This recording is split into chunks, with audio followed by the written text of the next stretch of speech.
All right, everybody, how are we doing today? Today we're going to be doing I usually do this on Sundays, but I'm doing it today. It's the Crosstalks live movies of the week. So the movies that I saw last week, I'll do a little, it's like quite quick little mini review on them, kind of just talk about them a little bit, and then we'll go over the box office, and then we'll go over the movies that are coming out this week. So with that, let's go ahead and get right to it. The first movie that I saw is actually a re-released movie, and that is One Flew Over the Cuckoo's Nest. I've never seen this movie in one sitting. I'm pretty sure I've seen it like all together from beginning to end, just not in one sitting, just bits and pieces here and there all the time. And so this movie is very good.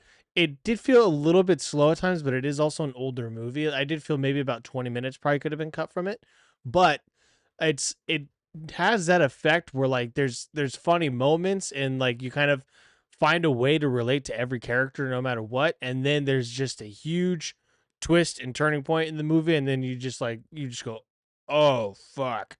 So that was good. It's a good movie to watch if you know people that suffer from mental illness, if you want to work within mental illness as a career, if you want to try to kind of understand sometimes that these people can't really like, control what they're doing or how they're doing it. And I haven't read the book. It's based off a book, and I still kind of don't really know if Jack Nicholson was actually faking it the whole time to get out of jail and then he got screwed at the end when they did surgery on him, or if he actually was mentally ill and he was just thinking that he was messing with them. But so I still don't know. Even like the doctors in the movie didn't quite necessarily know either. But great acting. I was surprised to see that the nurse won the Academy Award. That's a pretty high award, and she did a good job. But I also don't know what other movies came out that year and who was up against her. But she did a good job. It just didn't seem like an over the top like highest caliber performance, I guess. But it also was a different time, so good for her for winning the Oscar. It was kind of cool. So I saw it at Regal. I think Fandango's doing it, and they before the movie they showed. So this movie won 5 Academy Awards. They showed 3 of the acceptance speeches. The nurse who won the best actress, Jack Nicholson won best actor, and then I believe it was the director that won for best is either the best director or best picture, or it might have been screenplay too because Michael Douglas was up there and gave a little speech as well. But anyways, it won 5 awards, and 3 of them they showed the speeches for after or before the movie started, so that was cool. And yeah, other than that, it's a good movie. There's a lot of like surprisingly feel good moments in it when you kind of like start to see these people work together and like all become friends versus like just be on each other's case all the time. So it's a good movie. I definitely recommend checking it out. It'll be in theaters, I think, just for this week. So if you want to see it in theaters, check it out. If not, you can rent it on Prime or whatever. It's an older movie, so I'm not going to be down everyone's throat like I usually am about going to see movies in theaters. But with that, that is One Flew Over the Cuckoo's Nest. I liked it quite a bit, and I could definitely see them remaking this or doing another version of it in for modern times. I would be interested to see how they would do that. I don't think it'll happen, but they could. And the next, where is it? The next movie that I saw, which is obviously I think almost everybody saw this week, was Superman. Superman, this movie was better than I thought it was going to be. There's some stuff that I'm not quite a fan of. I did a full review on it over on Crosstalks Movies. And then if you've seen the recorded version of this, I have the review on this channel. It's a pretty in-depth review, so feel free to check it out and let me know what you think about that. But for the most part, it was good. I like a lot of things. I in particular like how much Superman in this movie values and cherishes all life, not just those close to him. I like that a lot. I liked the slower scenes in particular, especially between Lois and Clark or Lois and Superman. Their chemistry is just so good that anytime they were on screen together, I wanted to see more of them. The interview scene, I was kind of worried because I think it was rumored that it was like a 10-minute sequence or something like that. And then I was like, dude, 10 minutes of them just sitting there talking, like that's gonna suck. And then you see it and you're like, oh wow, like I would love to see a 30-minute interview like this. It was a really good scene. The scene where he comes into his apartment and they're like that interdimensional being who was outside fighting the Justice Gang or whatever. And then she's like, "Are you gonna go help them?" And he's like, "No, they got it." And then they're just sitting there talking. That's a really beautiful scene as well, both in just the dialogue between them as characters versus his morals and the visual aspect of it as well. James Gunn does a really good job at having these visual moments that are just kind of almost in a way breathtaking. Unfortunately for that scene, the Justice Gang fighting the being alone was like meant to be like a comedic scene, and it wasn't. It's meant to be an external comedic scene inside of an internal dialogue scene, I guess, if that makes sense, and it kind of ruins it.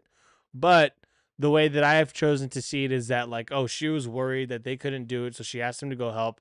He had faith in them that they could do it, and then they end up doing it. That's why he doesn't have to be worried about everything on this planet all the time. So that's the way I'm choosing to see that, and hopefully other people can as well. The music was pretty good for the most part. I would like to see a little bit more of an original score. There's very minor original stuff. It was all kind of just like based on John Williams themes. And if this character is gonna have that John Williams theme in every iteration, then I guess it makes sense, and that's okay. Some stuff that I didn't like about it. I didn't really like Ultraman that much. There's a twist with Ultraman that I didn't really like. I felt like it was kind of dragged on a little bit too long for that in particular. I didn't like the Kents. They weren't bad, but I'm so used to like the John Schneider version from Smallville or Kevin Costner's Pa Kent from Man of Steel, and just those are like man's like they're like gritty and shit like that. And Pa Kent kind of just seemed like a little pussy. So, but nothing against the actor or anything like that. I just didn't in particular like the way he was written. And then the mom, she's on the speakerphone just yelling at the phone. It's just like, okay, you guys are like in your mid 50s, maybe early 60s. You know how a speakerphone works. She's talking to the phone like she's like 85 or 90. She's never seen a cell phone before. So I didn't really like that part, and that's nothing on the actors. Um, and other than that, I liked a lot. I saw the movie 4 times this past week, so I mean that should say enough of what I think about it. It's not a great movie, but it's a fun movie. If you want to go to the movies and have fun, that's what this is. Or you just want to watch a movie and have fun. That's what this movie is. Like, I think Thunderbolts is a great movie. Very uh a very big deep dive, I guess, into the human psyche and stuff like that for Thunderbolts.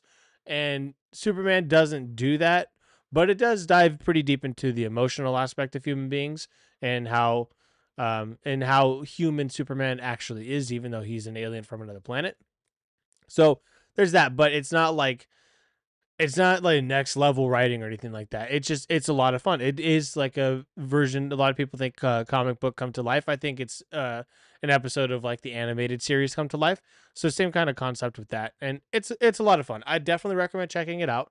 And if you're gonna check it out in theaters, especially IMAX. IMAX is or Dolby. I got to check it out in Dolby too, but IMAX is the way to go, especially around me. It's worth the extra $5 to get a better picture, better screen, better sound, everything like that. So definitely check it out in theaters, and if you can afford it, check it out in IMAX. That is Superman. And again, I have a full review out on Crosstalks Movies, and if you're seeing this on the recorder, I have my full review on this channel. So be sure to check that out, and let me know all your thoughts in the comments below. All right, next up, we're going to be going over the box office results of the weekend, and then we're going to look at the movies coming out this upcoming week. So let's do it. Okay, so for this weekend, number one box office was Superman at 122 million. This is domestic. We'll go over the worldwide numbers in a minute. Jurassic World Rebirth came in at number 2 with 40 million. And then what did it make last year? Or last week. I thought it made a lot more last week. Anyways, F1 is in third place with 13 million. That's in its third week. How to Train Your Dragon in fourth place, still in the top 5. And at 5 weeks in at 7.8 million. Elio somehow still making money. I'm surprised it even made almost $4 million. That is a little bit shocking to me. Elio at 3.9 million in fifth place. Sixth place 28 years later, 2.75 or 2.725 million. Lilo and Stitch, number 7, with 2.7 million. Just barely making under what 28 years later did. That's crazy. And that's in its 8th week. It's right on the cusp of breaking $1 billion. It's so close. Number 8 is Mission Impossible 8 with 1.4 million. Number 9, Megan 2.0 with 1.3 million. And number 10, The Materialist with 720,000. So with that, that is your top 10 box office of the weekend. Now let's go ahead and check out the worldwide numbers. And nope, I don't need to see this. Thank you, though. The worldwide numbers at the box office. Ne Zha 2, which will be getting a U.S. market release, wide release. Apparently, that's made 1.9 billion, pretty close to, I guess. Again, don't believe it. China lies about their numbers. China lies about lots of things. Don't believe it, but as of right now, it is technically number 1. Lilo and Stitch, number 2, 994 million, million. It needs 6 million more dollars to hit $1 billion. I don't think it's gonna happen. If it made 2.7 million last week, it's just gonna, that number's just gonna keep going down unless they do another push for it somehow in the marketing. But it's going to be really close as to whether or not it'll get to that billion. I think there's potential, but I do not think it will. I think it'll cap out at 998. I think it's going to be right there. Third place in the worldwide box office of the year is going to be Mission Impossible, Minecraft with 955 million. Fourth place is Mission Impossible: The Final Reckoning, 584 million. Which again, this sucks because this is a really good number. A lot of movies would love to make that number, but because they put so much into the movie, like cost wise from COVID strikes, everything like that, it's losing money, unfortunately. So like that sucks on that end.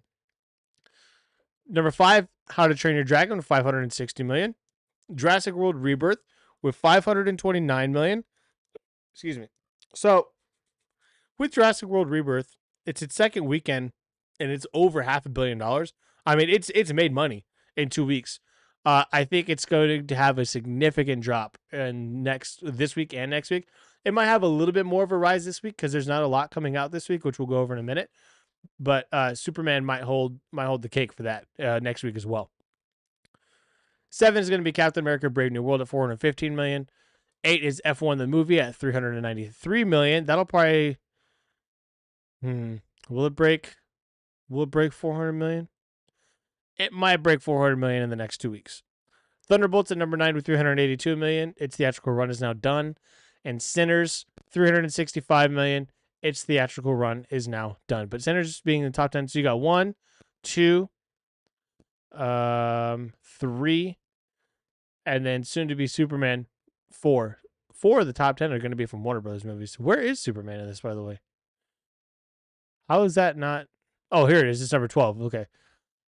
217 million. So, wow, it's foreign markets. I guess it didn't really open in some places too. Foreign markets didn't even hit the 100 million mark. That's a little bit scary because Superman is a worldwide hero and a worldwide character. That's a little bit concerning as far as the box office goes. But I believe 122 million domestic is a record of some sorts for not just Superman movies, but for comic book movies, especially as of late.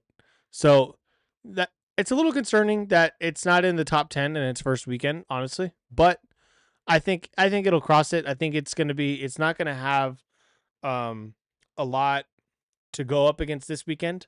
And then next weekend will be Fantastic Four. But I think if people like Fantastic Four, they're going to want to go back and rewatch Superman, or vice versa. People will go see Superman, they want to watch Fantastic Four.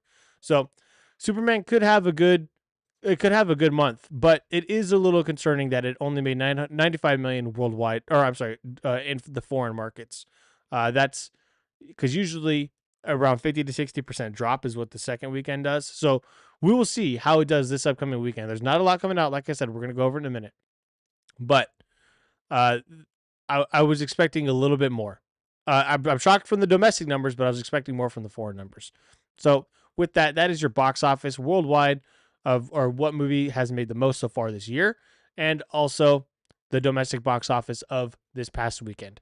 Next up, we're going to be going over the movies coming out this week, and there are 3, kind of 4. So this movie, Sorry Baby, here, it looks good. Don't really know what it's about. This girl that's holding the cat. She looks like she's just going through some shit in life, and her friends there. I've only seen the trailer once. It looks okay. I'm probably not gonna rush out to see it, but it looks good. So if you want to check that out, you want to see an emotional story about just like a girls' night out or whatever, go see that. Eddington is Ari Aster's new movie coming out, and that's the guy that directed a movie that I hate, which is Midsummer. But he's also directed some good stuff. I just haven't seen it. But I am curious in this movie. It seems like it's going to be his twisted take on COVID and political movements and things like that. So I may or may not like this movie. So we'll see how it goes. Um, After that, this week we also have I Know What You Did Last Summer, the next requel in the horror franchise. So I will definitely be seeing that. I saw all three of them for the first time a couple weeks ago, or no, just a couple weeks ago, a couple years ago. And I'm interested in this one, so I will be checking that out. And if you want to have a family-friendly, fun movie to see, the new Smurfs is coming out this Friday as well. So again, not much competition for Jurassic World for movies like Jurassic World and Superman. These are all very different audiences. I guess Eddington and I Know You Did Last Summer kind of had the same audience, but Smurfs. I think a lot of families would go to see Superman over seeing Smurfs. So Smurfs might not do all that well. But those are your movies coming out for this week. And again, be sure to check out Superman. Be sure to check out Jurassic World. Be sure to check out F1. All these movies are a lot of fun, great visual, theatrical experiences. So be sure to check those out.